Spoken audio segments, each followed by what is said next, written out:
And now, the international Vienna for everyone. Better now. Perfect. And now, the international What's up? Vienna for Live. everyone. No, thank you so much for having me. Sure. I'm very excited to be here and to talk to you and just to talk about shit in general, to be honest. When are you planning to leave Europe? Oh, This was very interesting topic. Wow. Straight to the point. As soon as possible. I mean, I have a friend, Via, that's moving to Brazil in about 2 weeks. So who knows? It could be in 2 weeks.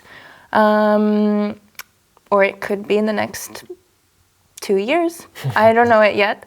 I'm trying to take it one day at a time at the moment. There's so many things going on that I can actually just take it one day at a time. What's going on? What's going on? So the last year was a little bit interesting, a little bit chaotic, but chaotic, wholesome in a nice way, let's say.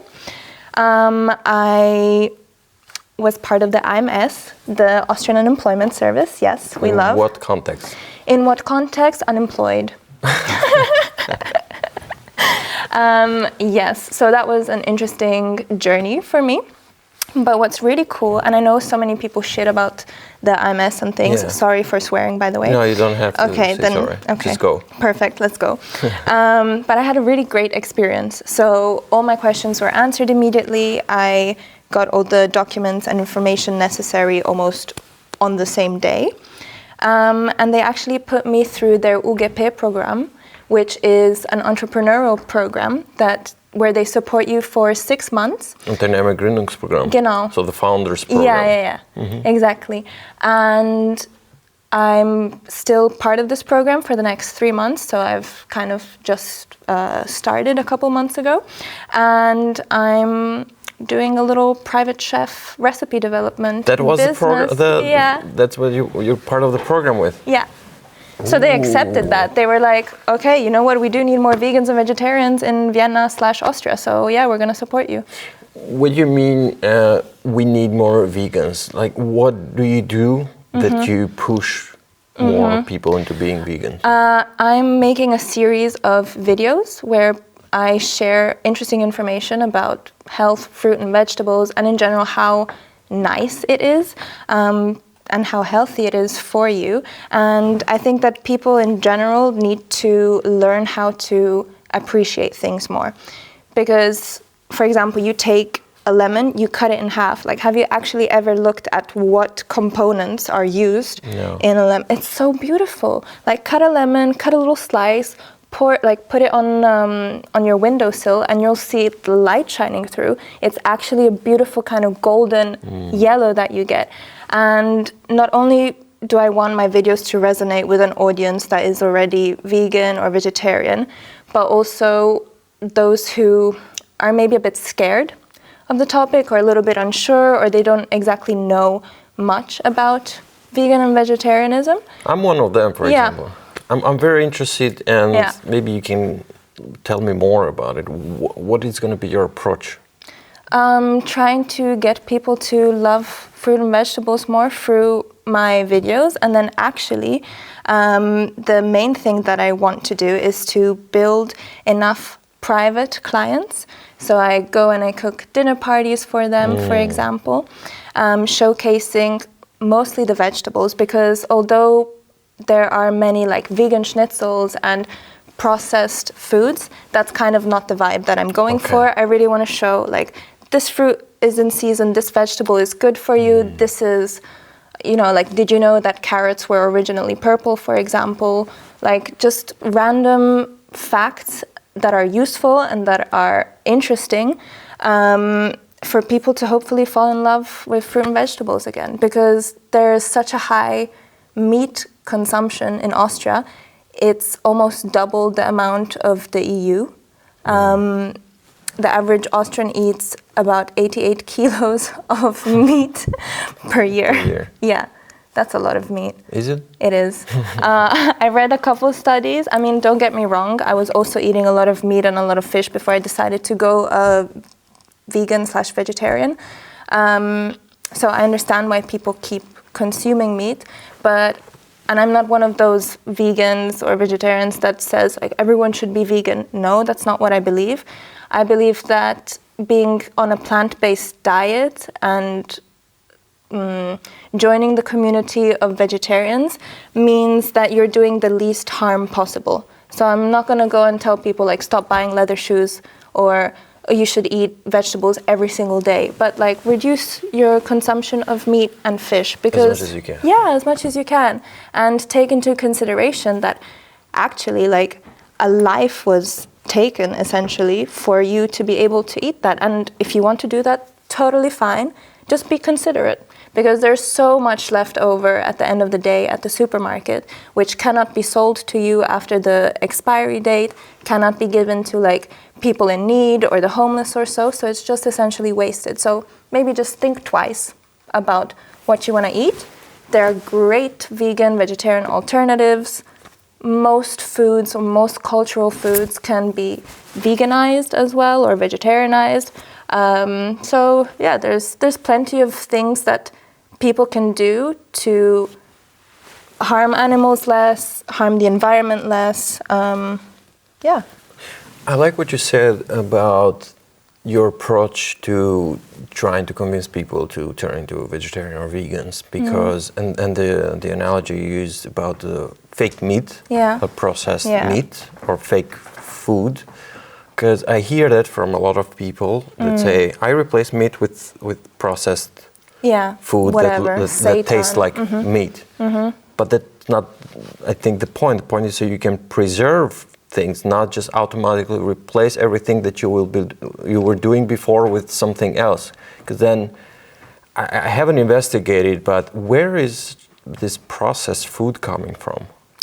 I'm not that sure, to be honest. Yeah, like, exactly. We don't know. We don't know much about it. I mean, a lot of the plant-based alternatives for like hamburgers or so is made from pea protein or chickpea protein. So in a lab, they extract these proteins from the vegetables and then turn it with some extra spices and some extra fancy ingredients into what we see as a vegan hamburger.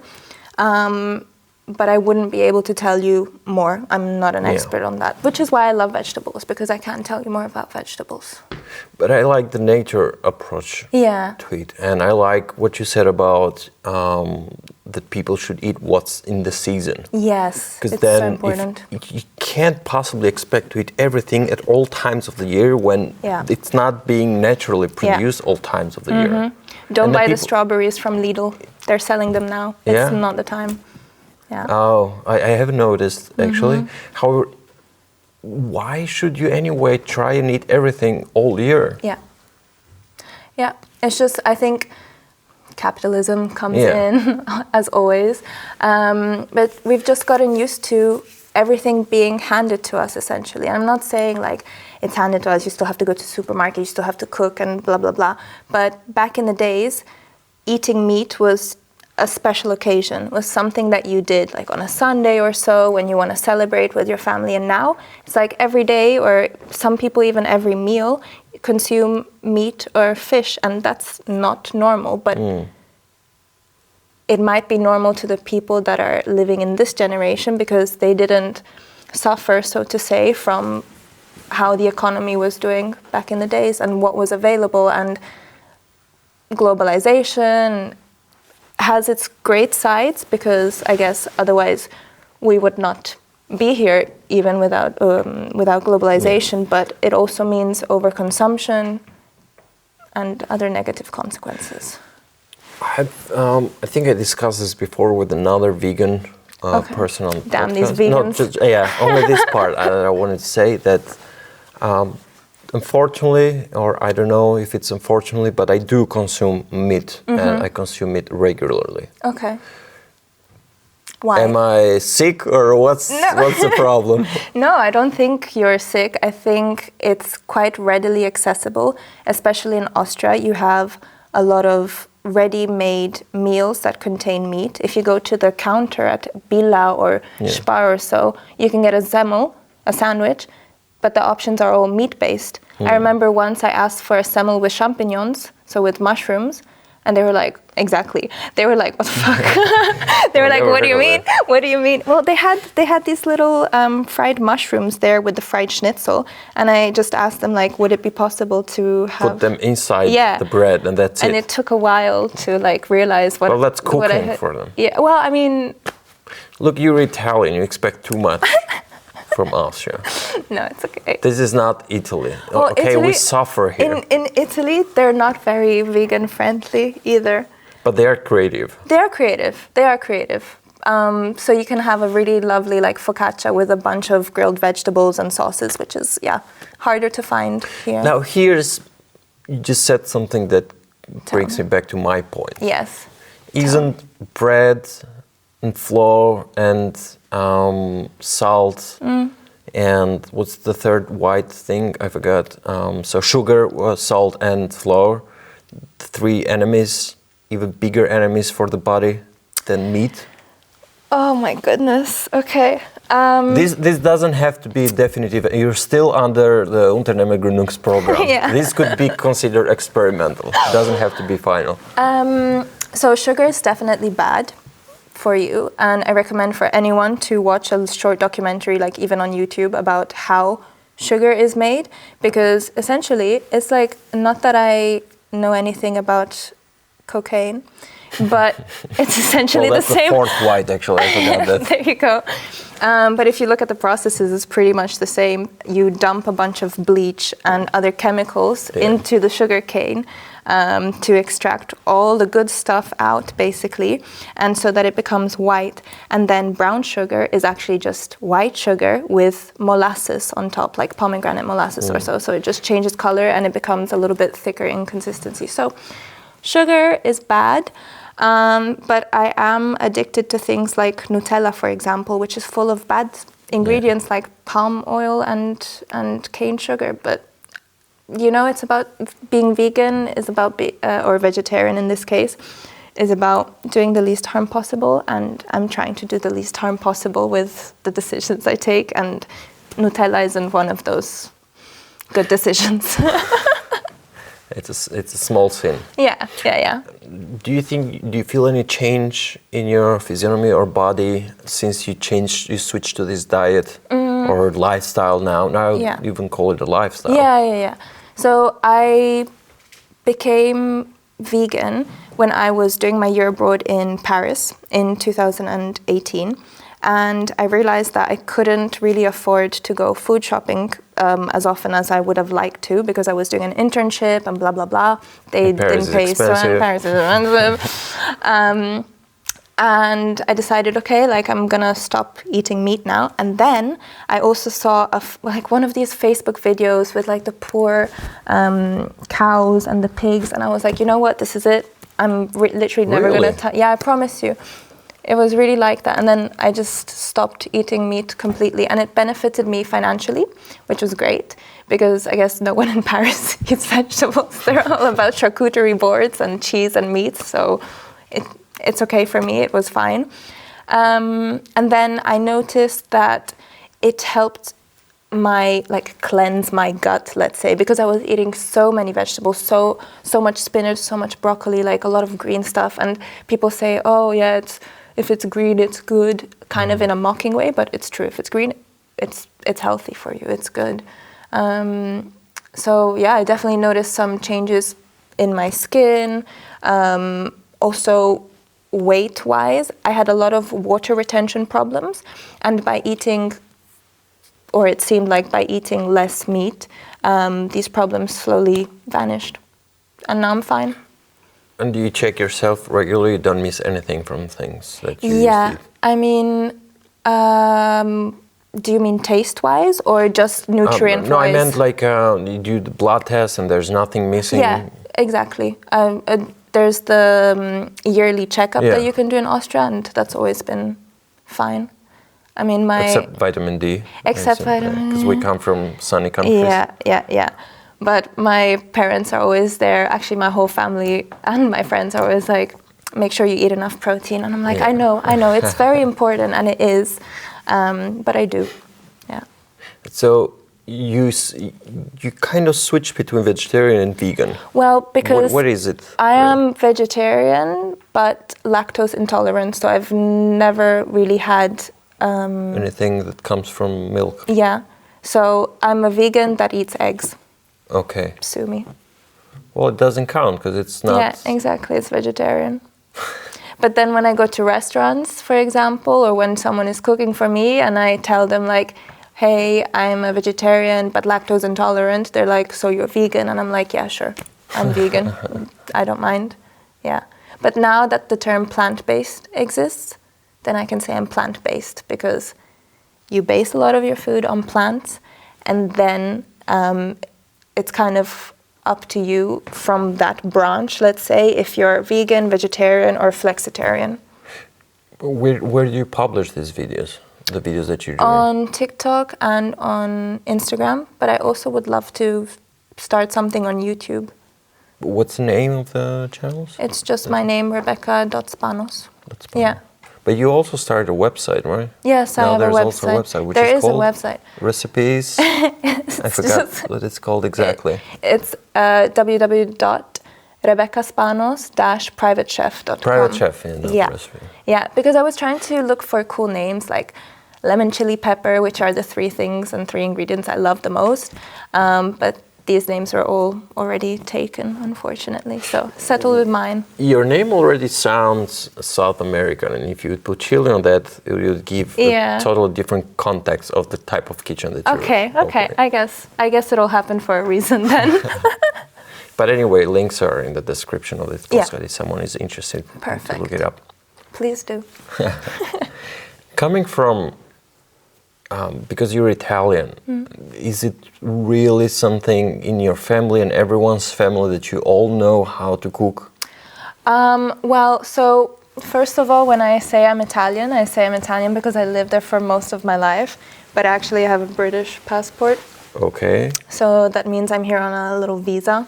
Okay. And my mom is from Croatia, my dad has Greek origins, so I'm like the base of me is Italian, but like the rest is European, let's say. And cooking-wise, I always ate amazing food growing up because of all the different cultures that I was surrounded with, especially Italian food. I think that's one of my favorite, like top 3 cuisines. But my grandma is the one who can cook on my mom's side. My mom makes fantastic, simple meals, like the staples that every child wants, like pancakes, pasta al pomodoro, amazing. But when it comes to like other, sorry mom if you're listening, when it comes to other things, then I take over. And I started cooking for my family because it was such a passion of mine from when I was really, really young. So I think the first actual meal that I cooked for my family was when I was 8 years old. I was following these 2 cooks. They're called Big Cook and Little Cook. Is it because one is big and one is little? Yeah, basically. Okay. One is huge, it's a children's show. Okay. One is huge and one is tiny, and they go on adventures and they teach children how to make really simple dishes. And once they made an omelet, and I was like, wow, this is crazy. Like an egg goes from being like this and then you whip it up and then it becomes like flat. That's Where did you crazy. get that part? I don't know. It wasn't there before. Yeah, how did you become exactly. bigger? I don't know. Yeah, so I've loved cooking for a very long time. I managed to get on MasterChef Junior in the UK as well. Wow. Yeah. And then... But it's amazing that when you go to Italy, everywhere you step food, they cook well and everything tastes deliciously. Yes, even in the worst... Everywhere. Yeah. You don't have... I mean, of course, there are better places and real restaurants where you for sure is going to have a good time. But if you're just on the street all day and walking and doing, and you got work to do, and you just grab focaccia somewhere, it's going to be good. Yeah. It was in November. I was in Bari, Regione di Puglia. That's so nice. I must say that before going there, I had a different impression about Bari. Really? I thought it's a small city and there's nothing to do there, and it's probably left behind, and it's the south, you know. It was amazing. We had such a good time. Went to Polignano a Mare. I'm so happy to hear that. We went to Alberobello. Man, wow. Yeah. fantastic. And of course, we ate well everywhere, and even compared to prices in Austria, it's much cheaper. Yeah. And you eat much better food there. Yeah. Not just better food, not better food in terms of the quality of food, because I'm sure in Austria the food is very controlled, but in terms of taste. Yeah. Yeah. I miss that taste. It's the sun. Yeah, It's the sun. And it's also the people. Yeah. And the waiters, and You love food. Yeah. You love food. And also the people who serve it to you, they smile and they joke and they say something, and it's not just like you owe it to them to be there. Yeah, I have had They are similar. thankful. I think I know what you're Yeah. talking about. Hashtag not everyone, but yeah. Yeah. I mean, sometimes when you go here to a restaurant, like, do I owe you money or something? Sorry. I mean, Did I do something? we usually recommend a 20% tip. It's like, okay, You mean here or in Italy? here. Here. Yeah. Talking about tips, I was surprised they're not used to tips. Something changed in Italy recently, I was told. About, Right? Okay, I'm not sure. waiters and I'm not sure tips. about that. Because everywhere we were going, that we were tipping, not huge amount of tip, but just regular tips. They were looking at us like we did something great. They weren't used to tips anymore. Ah, okay. Well, when I was living in Italy, I never tipped. Like, it's only when I moved to Austria. Maybe it's that. Yeah, it's only when I moved to Austria The that. Italians don't tip. No, never. Why are you guys so cheap? We're not cheap, but we exchange happiness instead. Oh, so you smile and you joke and then forget Ciao. about the tip. Yep, basically. But I mean, tipping culture is also interesting. I don't know if we want to get into that though. Sure, we can if you want. Have you seen the movie Reservoir Dogs? Yes. Okay, do you know, like at the beginning, Mr. Pink is talking and he's saying how he doesn't want to tip. And the reasoning behind it is, why do we have to tip the waiters, and where does the money go? Does the money not go to the cooks and everyone else behind the establishment? And to be honest, absolutely, waitressing is such a horrible job. I've done it. Like, it's not nice, it's stressful. And they do deserve the tips, but I feel like it should not be something that a country like imposes on its citizens almost. I feel like if the service is good, then I'm more than happy to give you a tip, because thank you so much and your job is fantastic. It's important to appreciate everyone who was able to give you that plate of food essentially and prepare it for you, and you have the establishment there and everything. And most importantly, if the service is phenomenal, then I will definitely tip. Now it's become a thing that I do without even thinking. You know, they say your bill is 18 euros. I'm like, okay, take 20. It's fine. Yeah.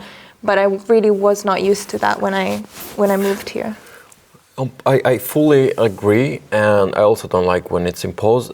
By the way, in the country where you live, in the UK, it's terrible that they just put the 10% everywhere and you have to pay it. I mean, I think you can say that you don't want to pay it, but then I think it's going to be an argument why you don't want to pay it. Well, I would just like to say to all restaurant owners and bar owners, like, pay your staff a livable wage, please, because everyone deserves to make enough money in a not so stressful environment and where they're happy and can do something with this. But in the UK, the tipping culture is also pretty set. I think they are more flexible though. Like, as you said, there could be the service charge imposed, but you can always like get rid of it. I don't usually like to do that because I'm like, okay, whatever, it's fine. But what I don't super like is when like you go to a restaurant and then you don't ask for the bill, they bring it to you and they say cash or card, and you're like, card, and then you want to pay your 40 euros, and then the waiter or waitress says, by the way, we normally have a customary 30% tip or so. Would you like to do this? And it's like, why do you want to make me, are you trying to make me feel bad? Like, I don't know, that's the vibe, that's the feeling I would get. And now it's like, okay, I'm curious to know what are the waiters' payments in the UK, for example. I know for sure why there's a tipping culture. Sorry about that. No worries. I know for sure why there is a tipping culture in the US, because waiters are not paid. They're paid the minimum wage everywhere, and it's taken for granted like that. You're a waiter and your salary is low because you make tips. Yeah, But it's actually the opposite. We're giving you a low salary so you can make tips and live with that. That doesn't make. And that's why so everyone in the US unsustainable. tips a lot. Yeah, unsustainable, not okay, not fair for anyone, because then you have to like push yourself, I guess, to get those tips, and some people are not used to it, or some people don't want to, and then you get a bad customer, and it's like, why? Why should all of this happen? But then think about all the countries where people complain about waiters not being polite. It's not just Austria, it's the same with Germany and with the Nordic countries, it's the same. And these are all countries where waiters are paid very well, like the minimum wage as in every other job. But then it seems like because their money is safe, it doesn't change anything with their salary, so they don't even try to do good service. Maybe. I can't comment on like the other countries. I will just comment on like Italy, UK and Austria, because I know what it's like. And I was a waitress in the UK, and I can tell you I was earning £7.25 per hour, which is not that great. No, but I was a low. student, so like it was like, okay. But I was not always tipped. Like for me, when I received a tip, it was a special occasion. So that's why I'm saying that I understand why people are tipping, and I think it's important, but it should really be on the employer's side to pay a livable salary to the people working, and it shouldn't be on the customer to kind of like add this to their thing. If you have the money to go to a restaurant, then sure, you can also pay that extra €2 as a tip or so. But then it could be, even if they want to put a percentage, but starting from 10% and going to 30, it's a lot. Yeah. Because let's say yes, you might spend €1,000 on a dinner with 10 people or 15 people because it's business or it's something else. True. But then you cannot tip €100. Starting from €100, it's a lot. Yeah, it's a lot. It's a lot. Then just put it 2%, for example, or something, or just leave people free and. Yeah, I really still think that, the problem lies mostly with whoever is employing them, because in the position that I was in as a server or as a waitress, it was also like so nice to receive a tip. And then you kind of also got this kind of resentment for your employer. It's like, why are you not paying me the £10 an hour that I could be making, you know? And it's such a small amount in the end for the employer that this extra cost should not be imposed on the customer. Yeah. But yeah, that's just life. Yeah. What are you planning to do, going back to where we started, what are you planning to do at the end of your 6 months with the program?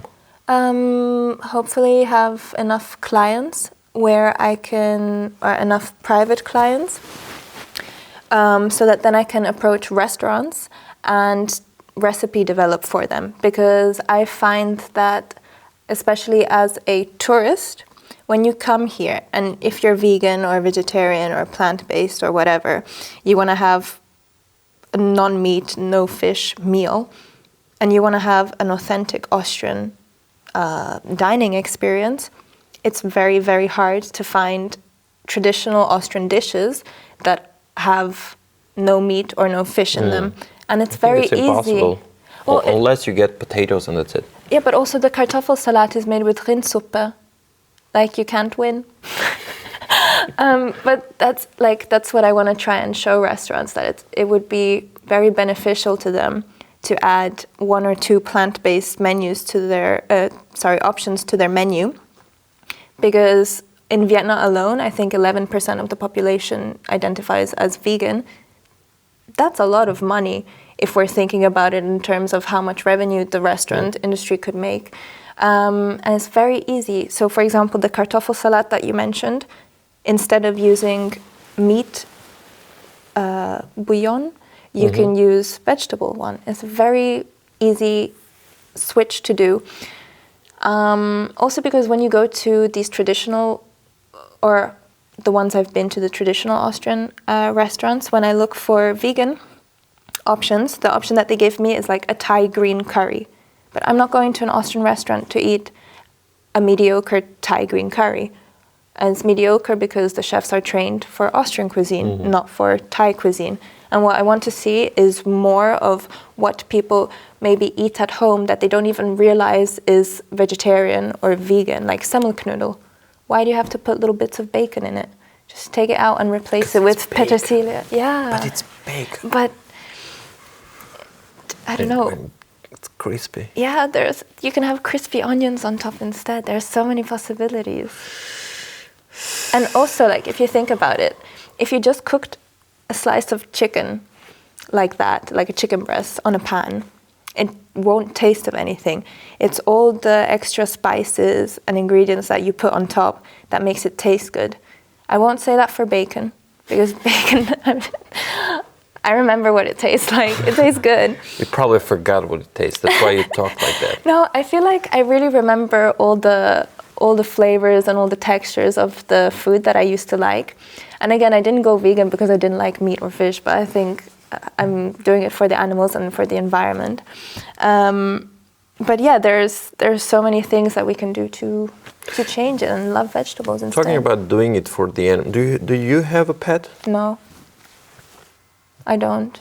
Do you go to the shelters? No. To help the animals? No, but what does that have to do with? To do it for the animals. But I'm not eating them, so they can live.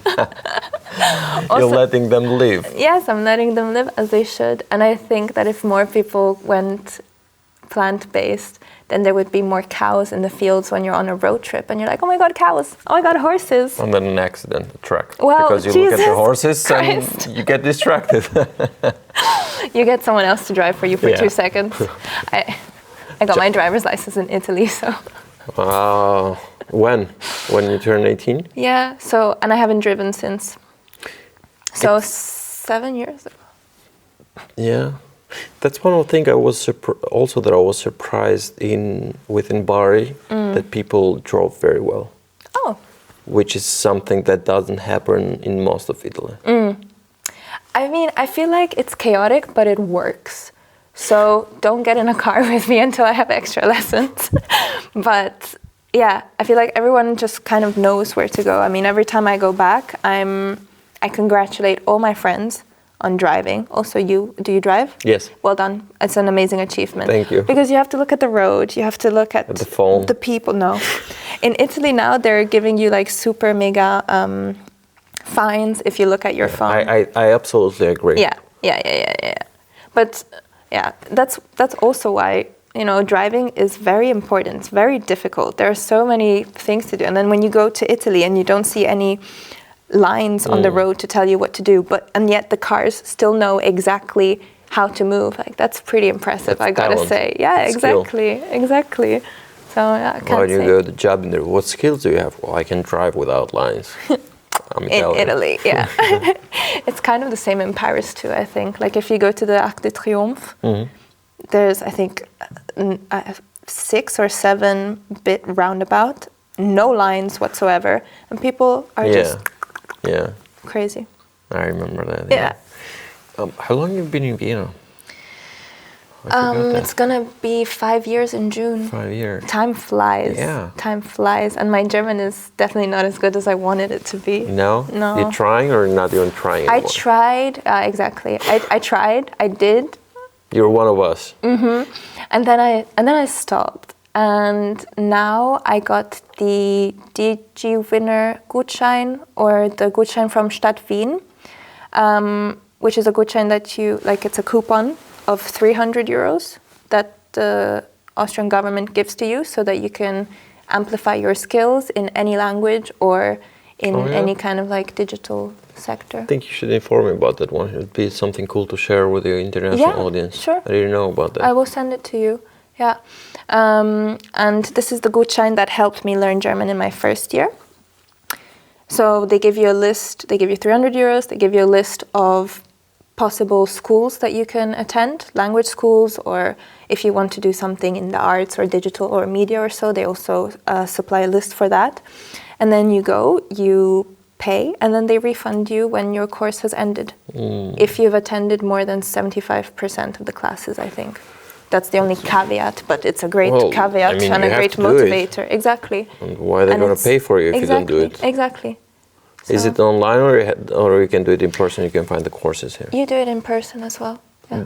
Is there a limit to where you should do the course? Are the VHS ones only, or? No, there's also others. I did mine at Deutschotech, which Okay. is just at Schweglerstraße. It was during COVID, so it was online. But towards the end of the course, you had the possibility of going in person, but I felt comfortable at home. But now with this Gutschein, I would do it in person because it kind of gives you, or at least me, the feeling of more accountability for my actions, because I have to go outside, I have to sit there, I have to actually like talk to other people, have face-to-face conversations rather than just on a screen. I think it will work a lot better. You moved here 5 years ago, but when did you co-found Niva? Niva, it's our baby, mine and Estefania's. We co-founded it in July of 2021. So it was her idea. And she asked me if I wanted to like start this journey with her, and I was like, yes. And she was like, no, but do you really want to do it? And I was like, yes, of course. Like, we're both type A people. Like, if I say something, it's gonna happen, and you're gonna have like a 5-year plan for it. Like, it's okay. And yeah, now it's been almost 4 years. We have grown our team. We're in 17 right now. Wow. Yeah. All Crazy. amazing women, amazing volunteers, amazing board. Maybe you can tell me a little, because it's been a while since I talked to Stefania, and maybe we can refresh a little bit. Sure. Why did you start NIVA, and what does NIVA do? So NIWA is the Network of International Women in Austria, and we started it because Estefania had this meeting with some women where they all told each other, I feel so alone, I don't know what to do, I'm having so many problems, blah, blah, blah. And Steffi eventually came to the realization, like, how can we be alone if we're all together in this room and we're all sharing the same kind of problems? So she asked me if I wanted to co-found the organization and the non-profit with her. Of course, I said yes. And at the beginning, we were trying to help women in all kinds of ways. Health-related, legal matters, empowerment, all these things. And after 2 years, we realized that what our community actually wanted was more community, more networking, more friendships, more confidence in their abilities and their skills and their talents to go and live a super fulfilling life in Austria or in any other country. So our content is usually tailored for migrant international women that want to move to Austria, that have moved to Austria, but also we welcome any Austrian woman as well to join our community, because we think, like, of course, we are living here, you are living here. Yeah. The whole point of us is to merge and to connect and to get to know our differences, our similarities, and all these things. So right now we are hosting a lot of different events every month. Every month. Crazy. Yeah. I would say we have, I wanted to say 1 a month, but it's 2 a month realistically. Wow. Yes, and they're always all sold out, which we're super happy for. We've helped more than 5,000 women to date. Settle in, feel better, check their CVs, give them any kind of help they need. And we have a core community of 300 women right now, and it's basically like registered members? Yes, registered members, and we share tips with each other. Every day there's new questions and amazing answers, like, where can I find a doctor for this? How much should a tax advisor cost? Can anyone recommend me the best hairdresser in Vienna? And we're all like, no, go to your home country. Just kidding.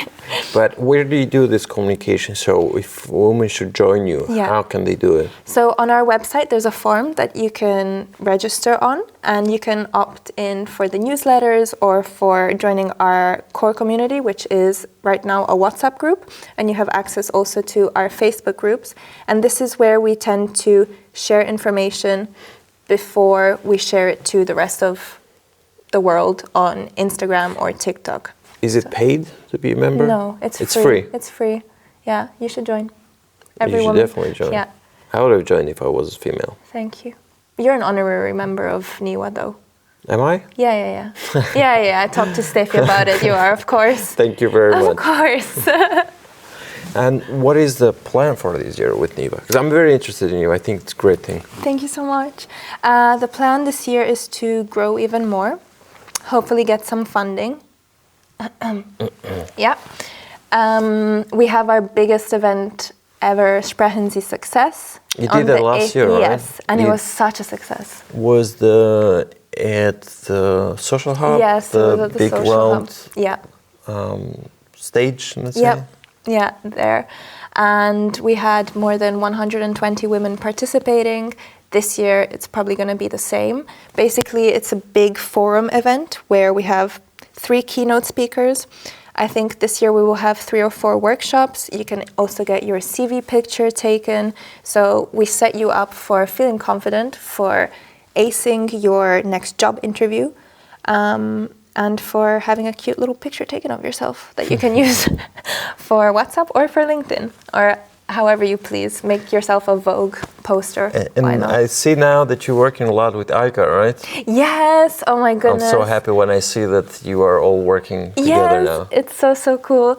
I also asked her if she could come today, as she has other commitments, but she told me to say hello to you, and it's so cool that we're working together. And I was like, of course. Like, Yeah. that's why I love it. Aika took your pictures 2 years ago almost, when we did the cover of the first international magazine. Very honored, very honored. I enjoyed it very much, and I think it's still a very, very, very good cover. Thank you. We loved it. And yeah, Aika's a fantastic photographer. We had such a good time shooting with her. Like, she just makes you feel so comfortable in front of the camera, like no one else. So, wow, really great.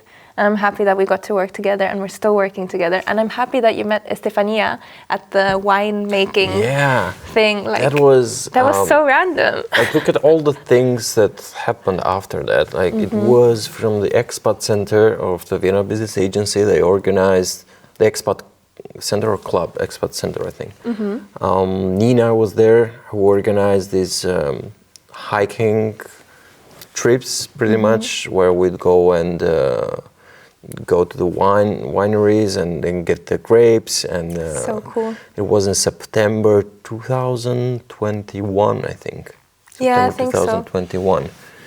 And then I invited, because Stefania was talking about her experiences, and then we actually got into a very small debate about what do we mean with integration. Oh yes, because she loves the word inclusion instead. And I was also new to all these expat, integration, immigration topic. It was just the very, very beginning of the international as well. And why should we integrate, she said. And then, I said, sounds like something we should talk about in the podcast. And I invited her on the podcast. We did the podcast, and then we tried doing more things together with NIWA. I'm pretty sure we're going to do more things together. I'm certain. It's just about time. I'm certain. Yeah. We're going to get all the fundings. We're manifesting, okay? Nah, we don't need the funding.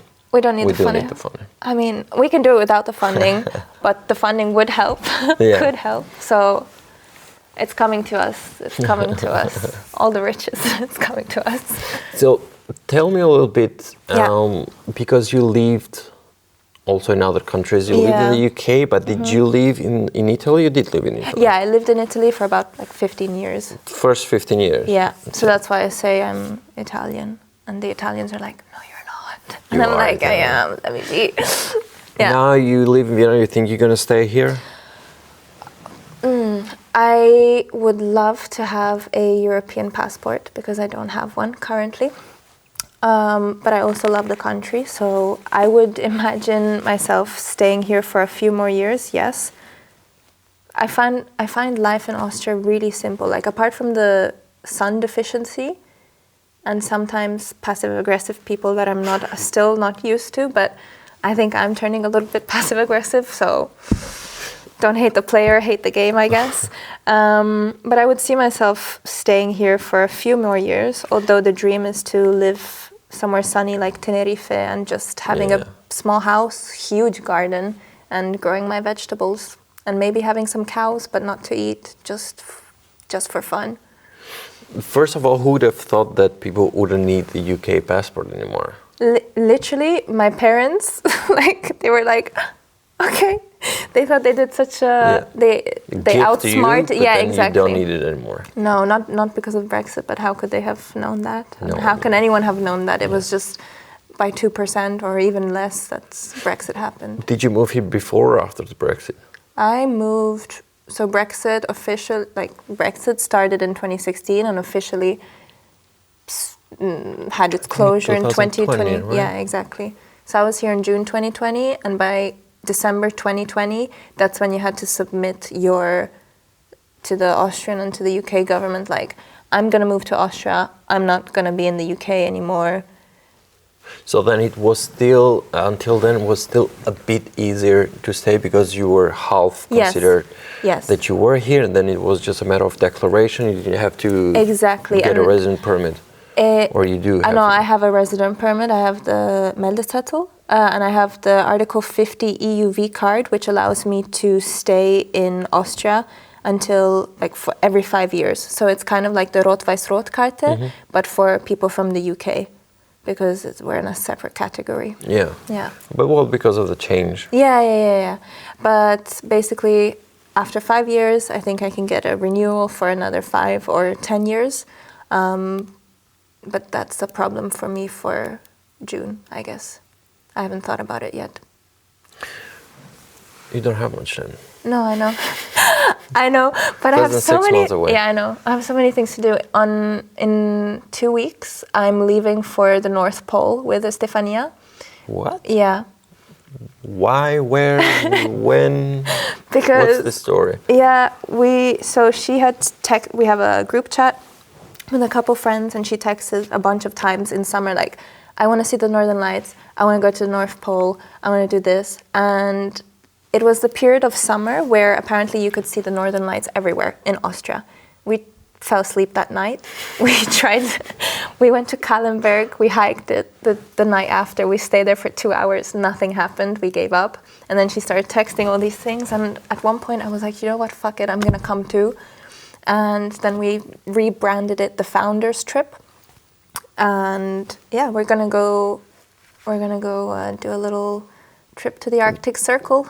Where in terms of countries? Finland. I mean, she's gonna, I think, do a little tour of Scandinavia, and then we meet in Helsinki, and then we take the overnight Santa Express, so cute, to a city up north, and then we drive a car even further up north. And It's really North Pole, yeah, isn't it? Yeah, and we also are going to interview Mrs. Santa Claus, because everyone knows about Mr. Santa Claus, but we want to shed the spotlight. First lady. Yeah, exactly. Thank you. That's how we called it. So yeah, exciting stuff. Have I ever been on a skiing trip or cold trip? No. Did I have to borrow items from my friends? Yes. Shout out to everyone that gave me their socks, their gloves, their ski jackets. Thank you so much. Wouldn't be possible without How long them. are you going to stay there for? 6 days. 6 days? Yeah. Me 6 days, her more. That's her thing. Okay, You won't see me in a cold place for more than 6 days, I guess. But I want to do it because I want to put myself out of my comfort zone. I want to check, I want to do new things. And this is like, when else am I going to be 26 and with reindeer and huskies? you know?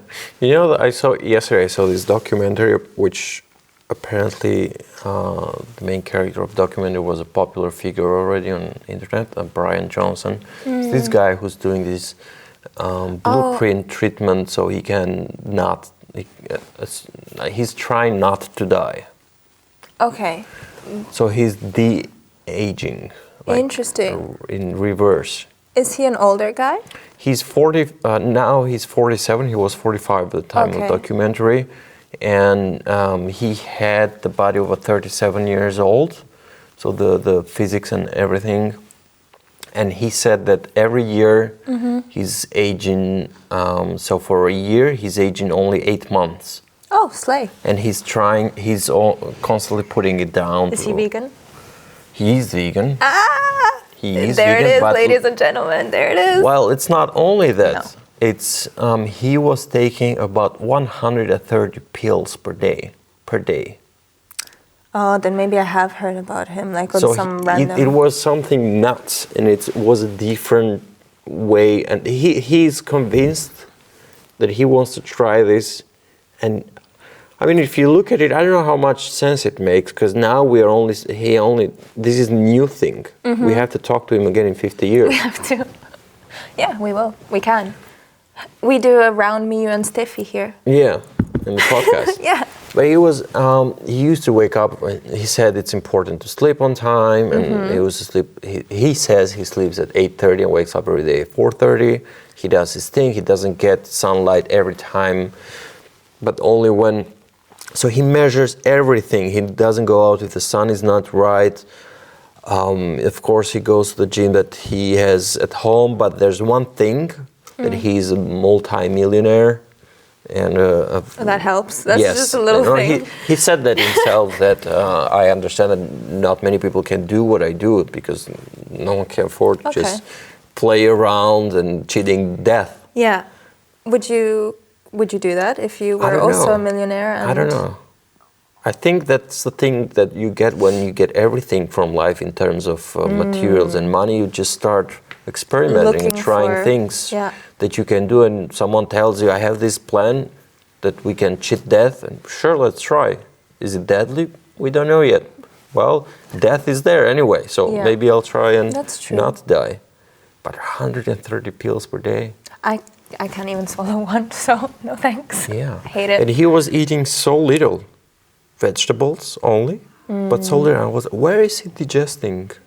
That's so weird. All those pills. I mean, like, you do you, but for me, I don't think I would do it. Oh, first of all, I don't think that like someone who's highly interested in media and cinema and all that, I don't think they are showing everything. I don't think we ever, if it happens, I don't think that we see him falling on the floor and having white foam coming out of his mouth because of the pills, if this happens, or something, or him feeling bad. We didn't see this.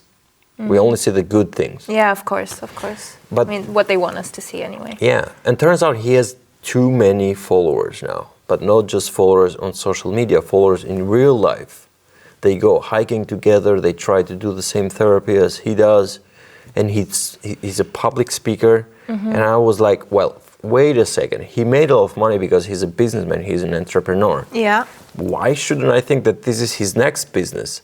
Because you know what happened? As soon as he started his diet, he started selling the diet online immediately. There you go. And he's selling 2 boxes of pills for hundreds of dollars. That's crazy. I need to research this guy more. His name is Brian Johnson. Okay. Brian with a Y, not with an I. It's a curious case anyway, especially for you who are. There's a documentary on Netflix called Don't Die, which is his movement now. It's called Don't Die. Wow, that's quite bold, I would say. And in a negative way. And in the face of all marketing people and copyright people who say don't use the word don't and don't use negative words, that's a Netflix documentary selling Don't Die. 2 very negative words, don't and die. Yeah. Curious guy, you should check him out. I will definitely do that. Totally not recommending that him diet. In a sense. The diet's very extreme. Yeah. And also, even if someone tries, I'm sure it's hard to go through it every day because we have a normal life over here. Yep. But for you that you're into diets and recipes, I think you should check him out. And maybe send him a couple of my recipes, because 130 pills a day. He seemed with his feet on the ground in the sense that you could talk to him. Yeah. If you send him a message. I think you can talk to everyone. Like, everyone should be able to talk to everyone, even people you don't like, at least for 5 minutes. That's my ice cream test. Is there someone, a celebrity that you don't like, but you would like to talk to him for 5 minutes? You mentioned Elon Musk before. Oh, God, yeah. You don't like him? I don't like him, but I also wouldn't like to talk to him for 5 minutes. I don't think I could physically talk to him for 5 minutes. Why? His ideas. Okay, first of all, no. Okay, I don't want to. No, I'm coming up with too many negative things, but I don't like his vibe. Essentially, Okay. I don't really enjoy what he's trying to do to the world, and I don't agree with many of his opinions. Is he a great entrepreneur? Probably. I mean, look at the empire that he's built. Would I be interested in talking to him? No. Who do I dislike that I would like to talk to? Probably Joe Rogan. Or, well, can I say someone who's dead or no? Well, you cannot talk to him anymore. Well, but if I could, if in the ideal environment, I don't think I could talk to Joe Rogan either. I don't think Why? he'd want to talk to me. You don't like him either because he's friends with Elon Musk? Yeah, he's friends with interesting people. And like, you can be friends with whoever you want, of course, sure, why not? But I'm not going to be part of that circle, so to say. Okay, let's put the question differently. Okay. Let's say that you got a chance to have dinner with 5 people, Yeah. whoever you want, Yeah. dead or alive. Perfect. Einstein? Einstein. Yeah, because apparently he stole his, or like not all his ideas came from him. Some of them came from his wife as well, and she didn't take credit. Then why don't you want Einstein's wife? No, because I want to confront him about this stupid decision of his and to see if he can take accountability. But if his wife is not there, he's still going to say the same thing and you cannot fact check him. Well, I might be able to if there is evidence from journals or peer-reviewed journals or things like that on the internet that he right now does not have access to. And I could take and be like, hey, what do you think about this? Same goes for F. Scott Fitzgerald. Apparently, allegedly, he wrote The Great Gatsby. Great book, but allegedly he wrote it. Could have been his wife. We'll see. Maybe I'll take his wife, actually, like not F. Scott Fitzgerald. Why? It seems like you got an obsession that no one's work is their No, work. it's just particularly these two guys. Am I a conspiracy theorist? Yes. Are these some of my, I don't know if you can call them conspiracy theories, but these two guys, yep. This is something where I have to intervene now. Okay. Just because I love Great Gatsby. Yeah. And I love the figure of Fitzgerald in general and all the Lost Generation writers. It makes sense that he wrote it. Okay. Because, first of all, it's his writing style. Interesting. Did you read other books from? No. That's one thing that you should do. If you read Tender is the Night, if you read the Jazz Age, it's the same kind of writing. Okay. It's the same style. And second thing, that's The Great Gatsby is Scott Fitzgerald. It's his life story with Zelda. Yeah. But That's why I think that he wrote it, because it is told from the perspective of The Great Gatsby. So we see it through the eyes of the man in the story. And that's how he's in love with a woman who doesn't love him back. That's a very nice story. But why do you think that it's written from Zelda? Because she was also quite a prominent author, and from what I've seen and what I've read, there seems to be some suspicions that she in fact was the one who wrote it, and he was not very happy about it, so he took her name away and made it as his book. And this is what I would like to confront him about, because I think you can tell a lot about how people react to your questions. Yeah, you can kind of like get things from that. As far as I can remember, when Fitzgerald wrote and published The Great Gatsby, they were still together and Zelda was still outside the bars. She wasn't in the center yet. Okay. And it was long before she went inside. You should come to the dinner too.